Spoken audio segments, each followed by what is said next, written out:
We make suicide bombers, which goes and blasts itself. We are making very fast drones, kamikaze drones. So what we are building right now is jet propelled systems, as you can see on the screen as well. कि अगर आपका drone यहाँ रखा हो तो वो क्या क्या लेके जा सकता है। एक बहुत famous saying है from Abdul Kalam ji, strength respects strength. That is why we want to build something. Future में भविष्य में लड़ाइयाँ किस चीज़ से लड़ी जाएंगी। एक समय था जब तीर और तलवार, तीर कमान, मतलब इन चीज़ों से लड़ाइयाँ लड़ी जाती थी, लेकिन फ्यूचर वॉरफेयर है जो वो पूरी तरीके से एक चीज़ पे टिका है, वो है ड्रोन्स। अभी ईरान और अमेरिका की जंग में हमने देखा कि किस तरह से ईरान के ड्रोन्स ने मिडिल ईस्ट में, पूरे मिडिल ईस्ट में तबाही मचाई। उसके अलावा हमने रशिया यूक्रेन की जंग में देखा कि किस तरीके से जो यूक्रेन में जो ड्रोन हमले होते हैं रूस के, उन्होंने कितना मतलब डेवास्टेटिंग, मतलब एकदम तबाही मचा दी वहाँ पे। और सबसे इम्पॉर्टेंट, हमने अपने यहाँ इंडिया पाकिस्तान का जब कन्फ्रंटेशन हुआ था मई 2025 में ऑपरेशन सिंदूर के ठीक बाद, उस समय हमने देखा कि पाकिस्तान और इंडिया में एक ड्रोन वॉरफेयर शुरू हो गई। पाकिस्तान से खूब सारे ड्रोन आते थे, हमारे एयर डिफेंस उसको टैकल करते थे, हमारे ड्रोन जाते थे, लेकिन हमने लाहौर में एयर डिफेंस सिस्टम को तबाह कर दिया था। तो इस तरीके से देश में एक ड्रोन का इकोसिस्टम डेवलप हो रहा है। हम देख रहे हैं कि तमाम कंपनियां सामने आ रही हैं और ड्रोन्स को लेके एक सरकार भी एक इकोसिस्टम क्रिएट करने की कोशिश कर रही है। डीआरडीओ ऑलरेडी ड्रोन्स बनाता आ रहा है हमारी फ़ौजों के लिए, लेकिन अभी हमारे साथ जो व्यक्ति हैं, उनका ड्रोन सेक्टर में बहुत अच्छा काम किया है उन्होंने। उनकी एक कंपनी है अपोलियन डायनेमिक्स, मैं सही बोल रहा हूँ? Apollyon Dynamics. अपोलियन डायनेमिक्स इनकी कंपनी। और सबसे खास बात इनके बारे में ये है कि इन्होंने वो ड्रोन हॉस्टल के कमरे में बैठ के अपने दोस्त के साथ तैयार किया है। तो स्वागत है ललन टॉप पे जयंत का। जयंत अपोलियन डायनेमिक्स के फाउंडर हैं और जयंत अभी दिल्ली में हैं और ये इनकी तमाम चीज़ें फ़ौज से और तमाम चीज़ों से कनेक्टेड रहते हैं। और इनकी अभी मीटिंग भी थी हाल में, जहाँ तक हमें पता चला, इंडियन आर्मी और तमाम फोर्सेस के साथ। और इनके ड्रोन्स ऑलरेडी डिप्लॉयड हैं, चाहे वो लाइन ऑफ कंट्रोल हो, चाहे अरुणाचल में लाइन ऑफ एक्चुअल कंट्रोल हो, हर जगह इनके ड्रोन डिप्लॉयड हैं। तो welcome Jayant. Thank you so much. ये आइडिया कहाँ से आया जयंत कि हॉस्टल के कमरे में बैठे हैं? हम लोगों ने भी कॉलेज में पढ़ाई करी है, तो मतलब ये ड्रोन्स का आप इंजीनियरिंग कर रहे थे, तो सडनली ये ड्रोन मतलब इंटरेस्ट कहाँ से, यूएवी में कहाँ से चले? So, I met शौर्य, मेरा co-founder जो है शौर्य Chaudhary, I met him in first year. So हम लोग since our first year हम लोग international drone racing leagues में participate करते थे, where we represent India at different stages, whether it is in Bombay या फिर representing with other countries as well. So we thought that after Op Sindoor, why not use the same tech and give it to the army as well? So I've always loved selling stuff. So I reached out to a lot of army colonels. मैं बहुत सारे army colonels को LinkedIn पे reach out किया, and luckily, out of the 100 colonels that I've reached out to, one connected us to a serving army officer who called us for an NCNC demo. So at that time, हम लोग क्या different कर रहे थे? It was we were making very fast drones, kamikaze drones, which was doing 300 kilometers. Kamikaze वही ना जो जाके एकदम वन वे जाते हैं और वहीं पे ब्लास्ट हो जाते हैं अपने टारगेट पे गिर के, वही कामिकाजी ड्रोन्स होते हैं ना? Exactly, right.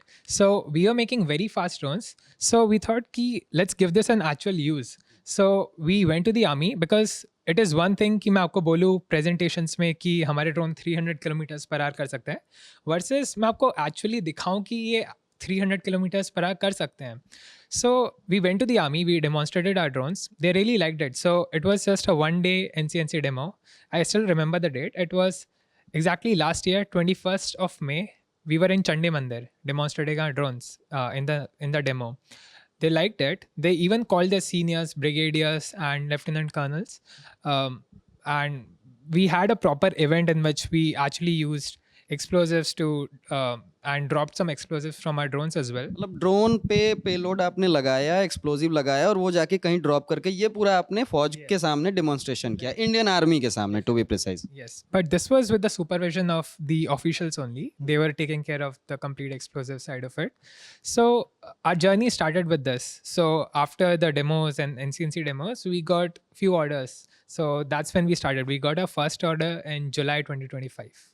ओके। अच्छा, ये कंपनी का नाम जयंत ये कहाँ से आया? अपोलियन डायनामिक्स मतलब क्या मतलब होता है ये अपोलियन का? So in biblical mythology, Apollyon means destruction. So we are very clear and we are very unapologetic for what we do. We make offensive tech. We stand by it. So there are a lot of companies you have seen in India जो कि surveillance drones बनाती हैं, जो DRDO already तपस और हमारे Rustam, searcher तमाम चीज़ें हैं जो मतलब वो आईएसआर के इंटेलिजेंस, सर्विलांस और रिकॉनेसेंस जो आईएसआर में वो काम आते हैं। राइट हम लोग क्या करना चाह रहे हैं, we want to make attack drones as well, because एक बहुत फेमस सेइंग है from Abdul Kalam ji, strength respect strength. So that is why we want to build something so that our country is protected and we can become a global exporter as well from India. Because अभी तक बहुत सालों तक India सिर्फ foreign से procure करता था सारे के सारे explosives, UAVs, drones, most of it from China as well. The thing has changed now. In today's, in the modern warfare, a lot of companies, a lot of private companies from India as well are getting a lot of exposure. हमारी तरह बहुत सारी और भी companies है जो ISR ये सब करती है. Indian army got very open with them as well. So it is very good from the Indian army side as well as from the whole ecosystem कि ये सब हो रहा है अब कि we are relying on India. अच्छा जयंत, ये बताइए मुझे कि जैसे आर्मी के लिए आपने ड्रोन्स बनाए, वो मान लीजिए लाइन ऑफ कंट्रोल पे डिप्लॉयड हैं और अरुणाचल में मतलब जहाँ भी हमारे बॉर्डर वाले एरियाज़ हैं या जो भी मतलब लाइन ऑफ कंट्रोल का इलाका है, क्या एयरफोर्स और नेवी ये भी ड्रोन्स यूज़ करते हैं? अपने सर्विलेंस के लिए भी करते हैं, अटैक के लिए भी करते हैं, नेवी लॉइटरिंग म्यूनिशंस यूज़ करती है, तो क्या आपने नेवी और एयरफोर्स के लिए भी ऐसा आपने कुछ किया या कोई प्लान है आगे आपका करने का? अभी तक हम लोग एयरफोर्स को we haven't sold anything. We are connected to Navy and Coast Guard. So everyone have different requirements. Air Force की requirement is very long range. They don't want drones which can do 30-40 kilometers. They want things which can go 300-400 kilometers because they control a different line of safety as well. So we have deployed our drones in Army, in the front lines.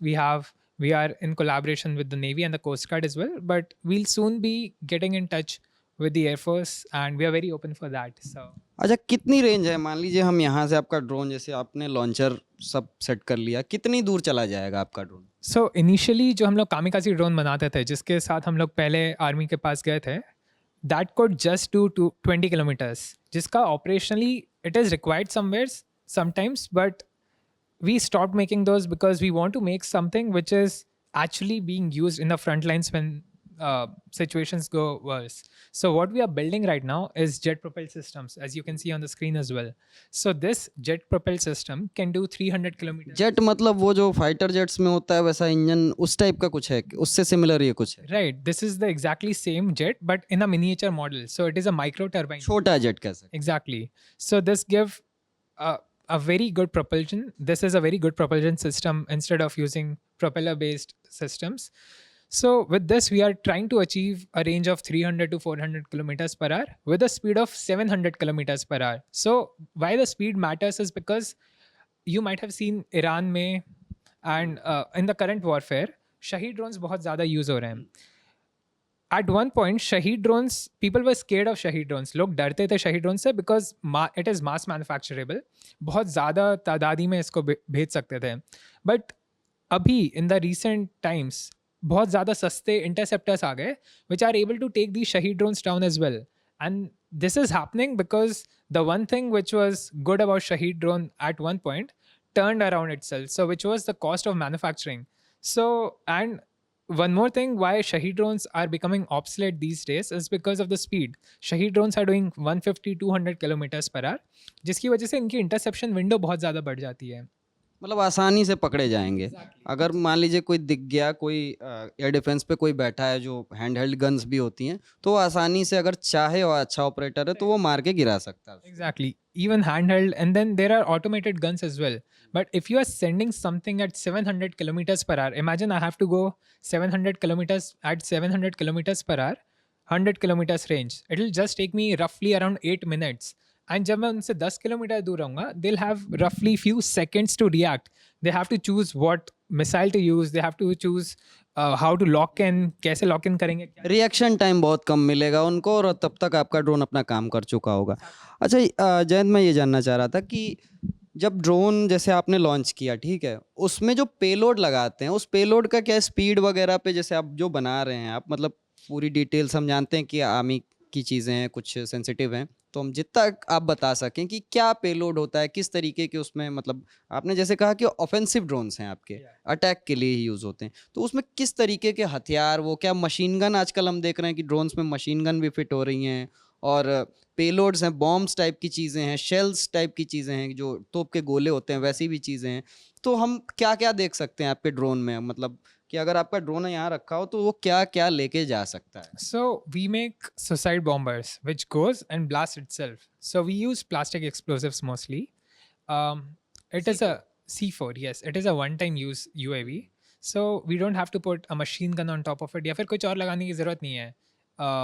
Otherwise, what we are trying to do is we are trying to put 10 to 15 kgs of explosives in a one-time UAV. So that 10-15 kilo अगर बारूद है, explosive है, तो वो तो ठीक ठाक destruction कर देता है, जहाँ वो पॉइंट ऑफ इम्पैक्ट होगा तो बढ़िया डिस्ट्रक्शन कर देगा वहाँ पे, मतलब exactly right. अगर एक टैंक पे गिरता है 15 किलो एक्सप्लोजिव, तो I think tank will be destroyed.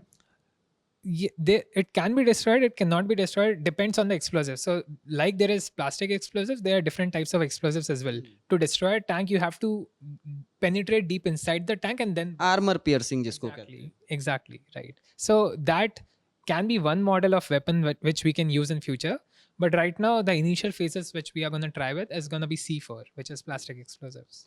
अच्छा जयंत, देखिए, सब अभी आपने ईरान के ड्रोन की बात की, तो सबसे ज़्यादा ईरान के ड्रोन की जो चर्चा थी वो उसकी मतलब जो कैपेसिटी है, उसकी जो क्षमता है, उसके लिए तो हो ही रही थी, उसकी सबसे ज़्यादा चर्चा थी उसके दाम के वजह से कि भाई बहुत सस्ते में आ जाता है, और अमेरिका को एक उसको गिराने के लिए करोड़ों रुपया खर्चा करना पड़ रहा है, और इनका तो बहुत सस्ते में आ जा रहा है, 20 लाख 15 लाख अराउंड ऐसे कॉस्टिंग अगर इंडियन रुपीज़ में देखें तो ये ड्रोन बना ले रहे हैं। तो जयंत का ड्रोन कितने में आ जाता है, मतलब कितना पैसा लगता है एक ऐसे ड्रोन को, अगर इंडियन आर्मी को एक ऐसा ड्रोन है तो एक रफली अगर हम आइडिया लेना चाहें, अगर ये डिटेल सेंसिटिव आप बता सकें कि एक मोटा माटी कितना खर्चा आ जाता है एक ड्रोन को तैयार करने में, और इससे ये भी आप मतलब आगे एक्सप्लेन करें कि जो ड्रोन का इकोसिस्टम है इंडिया में वो कैसा है, क्या वो ग्रो कर रहा है, किस तरीके से गवर्नमेंट किस तरीके से इसमें इन्वॉल्व है। Okay, so like Iran's example, I'll give you India's example only. So India में जो target drones use करते हैं, these are being procured from a company called as Kinetic, which is a UK based company. So they are the only company who are bidding. It's a jet powered system. So they are the only company who's even bidding for that system, the target drone. So they are able to charge a premium because कोई और Indian company bid ही नहीं करी इस चीज़ के लिए. So even if let's say they are selling it for 9 to 10 crores, even if we sell it 10 times cheaper as well, we'll still be able to make profit and will be able to undercut the entire market as well. So the problem is, one is manufacturing. We have to manufacture at scale. We can sell our systems little more than what Shaheed drones are sold because we are using jet systems. But शायद से तो fast रहेगा ये, क्योंकि 700 की speed बता रहे हैं, शायद कि आप बता रहे हैं कि 150 से 200 की स्पीड है, और इसकी 700 किलोमीटर प्रति घंटा की स्पीड ये टच करेगा आपका ड्रोन। अच्छा, नाम में से कितने तरीके के ड्रोन बनाते हैं आप? जैसे ये तो आपने बताया कि पेलोड गिरा दिया जाके या बॉम्ब गिरा दिया, कोई और उसमें स्पेसिफिक मतलब कोई कैटेगरी है कि ये तरह के ड्रोन्स होते हैं? कामिकाजी में भी कोई सब कैटेगरी टाइप जैसा कुछ होता है? yeah, so there are 3 variants of the same system. One is a target drone. So एक UAV जो कि इंडियन मिलिट्री के लिए बना है to test out their anti aircraft system such as S-400s, Akash तीर, ये सारे टेस्ट करने के लिए, बिकॉज बहुत फन होगा to test it out in front of Pakistani jets, but हम लोग वो हमेशा कर नहीं सकते हैं. इंस्टेड हम लोग अपने खुद कभी कभी मौका मिलता है। कभी कभी मौका मिलता है. So what we do is हम लोग अपने खुद के टारगेट ड्रोन्स लेते हैं, we shoot them down and we see the accuracy and we train our systems on those. Secondly decoys, so that same targets we can sell to our enemy territory as well, which will have a radar enhancers. So अपने enemies को लगेगा that we are not sending a decoy drone, but we are sending something which is much bigger because इसके अंदर radar enhancer होगा. So एक drone which is roughly $500K, it will show itself that एक actual Sukhoi जा रहा है because उसके अंदर radar enhancer मतलब वो नकली ड्रोन होगा, असली की तरह लगेगा। yes in the radar उसका सिग्नेचर इतना बड़ा लगेगा कि असली ड्रोन जा रहा है एंड उसकी वजह से वो लोग अपने बहुत महंगे मिसाइल्स यूज़ करके इसको गिराना चाहेंगे in which in a war of attrition कौन ज़्यादा पैसे बाहर है बिकॉज आजकल the war is about economics so we'll win the war of economics and then there is the loitering munition which we are using so we'll have loitering वही जिसको कहते हैं ऊपर मंडराता रहता है, वो गोल गोल घूमता रहता है अपने टारगेट के ऊपर, और जैसे ही टारगेट दिखता है वो डाइव मार देता है, जस्ट लाइक अ ईगल जो चील की तरह से झपट्टा मारता है। exactly we make those so this is our complete line of product before this we used to sell the kamikaze drones the smaller kamikaze drones which we had and then we also delivered a mobile drone lab in between we have deployed it at several places in the Indian Army at the north side so which could manufacture around 100 FPVs a month so FPV वो होते हैं जो आप VR set जैसे लगाते हैं तो video game खेलते हैं, तो उस तरीके से FPV ड्रोन्स होते हैं कि फर्स्ट पर्सन व्यू, और वो आप बिल्कुल वीडियो गेम की तरह उसको ऑपरेट कर सकते हैं। तो हमारे साथ हैं जयंत, जिन्होंने बताया ये बहुत ड्रोन बनाते हैं, ये किस तरीके के ड्रोन्स बनाते हैं, किस तरीके से हमला करते हैं, और फ्यूचर में ड्रोन्स ही डिसाइडिंग फैक्टर होने वाले हैं हर वॉरफेयर का, क्योंकि अभी हम हर जंग में देख रहे हैं, खासकर पिछले 3 से 4 साल से, कि ड्रोन्स ने कम पैसे में, जो इकोनॉमिक्स की बात जयंत कर रहे थे वही चीज़ हम देख भी रहे हैं कि इकोनॉमिक्स बहुत मायने रखता है। तो इसी के साथ इस बातचीत को ख़त्म करते हैं और जयंत को हम फिर इनवाइट करेंगे तब, और अगली बार इन्होंने वादा किया है कि अपना ड्रोन लेकर आएंगे और हमारे स्टूडियो में हमें दिखाएंगे। तो मेरा नाम है मानस, मेरे साथ है जयंत, कैमरे के पीछे हैं शिवम। देखते रहिए दी लर्निंग टॉप। शुक्रिया।